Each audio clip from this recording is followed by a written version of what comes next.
আশেপাশে মানুষ বলে যে খেলে কি হবে, খেলে আমি দেশ ঘুরছি, খেলে আমি দেশ দেখছি, যা দেখেছি তা অনেক সুন্দর ছিল, একটা নতুন অভিজ্ঞতা। আমাদের ফ্যামিলিতে আমার কাজিনদের মধ্যে দেখি নাই কেউ বাইরের দেশে গিয়ে তাদের সাথে শেয়ার করেছে। আমি অনেক দেশ দেখেছি এবং আমি চাচ্ছি যে মেয়েরা নিজের পায়ে দাঁড়িয়ে নিজেকে প্রতিষ্ঠিত করে বলবে যে একজন ছেলের উপর যেন নির্ভরশীল না হতে হয়। সরাসরি মন্ত্রী মহোদয়ের সাথে কথা বলার সুযোগ পেলেন, আপনাদের কথা মনের কথা জানাতে পারলেন, এই সুযোগটা সাধারণত পাওয়া যায় না।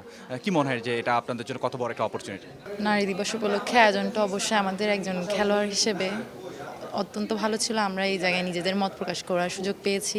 আমাদের সুযোগ সুবিধা যা লাগতো তা আমরা একজন মন্ত্রী মহোদয়ের সাথে শেয়ার করতে পেরেছি, তার জন্য আমাদের অনেক ভালো লেগেছে। এটা অবশ্যই আমাদের বড় অপরচুনিটি। আমরা অনেক সময় অনেক ছোট ছোট কিছুর জন্য অনেক জায়গায় বলি, ফেডারেশন যেমন আমাদের হকি ফেডারেশনের কথা বলি, যেখানে বলতেছে টাকা নেই, আমরা এখানে সিনিয়র গেমস খেলতে যাব, আমাদের এশিয়ান গেমস কোয়ালিফায়ার ওই রাউন্ড আমরা খেলতে পারতেছিলাম না। প্রথমে বলছে টাকা নাই ফেডারেশন, এখন সেই তুলনায় আবার ফেডারেশন এখন যাওয়ার ব্যবস্থা হয়েছে।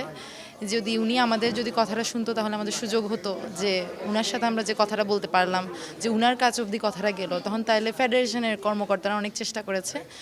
তো উনার সাথে যে একটা সরাসরি কথা, আমাদের কথা উনার অবধি এসেছে, এটাই আমাদের জন্য একটা বড় পাওয়া। মনে হয় যে এখন পর্যন্ত হকিতে আমাদের মেয়েরা আসলে কত দূরে এগিয়েছে?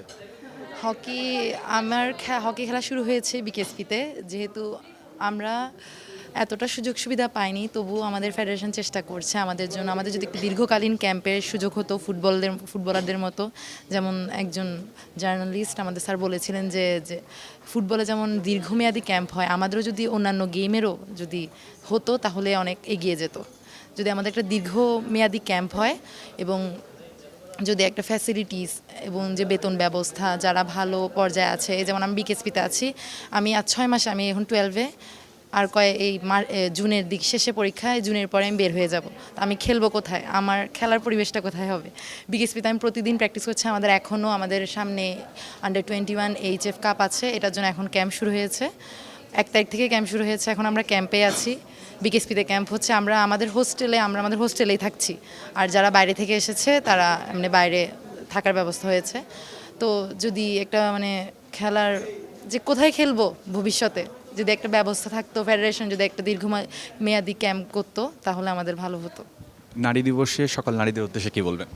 নারীদেরকে নিজেদের পায়ে দাঁড়াতে হবে, অবশ্যই শক্ত হতে হবে। মানুষের এই যে আশেপাশে মানুষ বলে যে খেলে কি হবে, খেলে আমি দেশ ঘুরছি, খেলে আমি দেশ দেখছি, আমি আসলে যা দেখেছি তা অনেক সুন্দর ছিল, একটা নতুন অভিজ্ঞতা। আমাদের ফ্যামিলিতে হয়তো আমার কাজিনদের মধ্যে দেখি নাই কেউ বাইরের দেশে গিয়ে তাদের সাথে শেয়ার করেছে। আমি অনেক দেশ দেখেছি এবং আমি চাচ্ছি যে মেয়েরা নিজের পায়ে দাঁড়িয়ে নিজেকে প্রতিষ্ঠিত করে বলবে যে একজন ছেলের উপর যেন নির্ভরশীল না হতে হয়।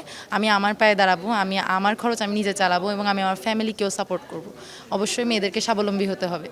এই যে আজকে এই ধরনের একটা আয়োজন, ক্রীড়ামন্ত্রীর সাথে সরাসরি কথা বলার আয়োজনটা ডেইলি সান করেছে, ইতিমধ্যেই জানেন। তো ডেইলি সানের উদ্দেশ্যে কী বলবেন, আর সামনে এ ধরনের প্রোগ্রাম আরও চান কিনা? ডেইলি সানকে অসংখ্য ধন্যবাদ, তারা এত সুন্দর একটি আয়োজন করেছে। এরকম আয়োজন সচরাচর দেখা যায় না।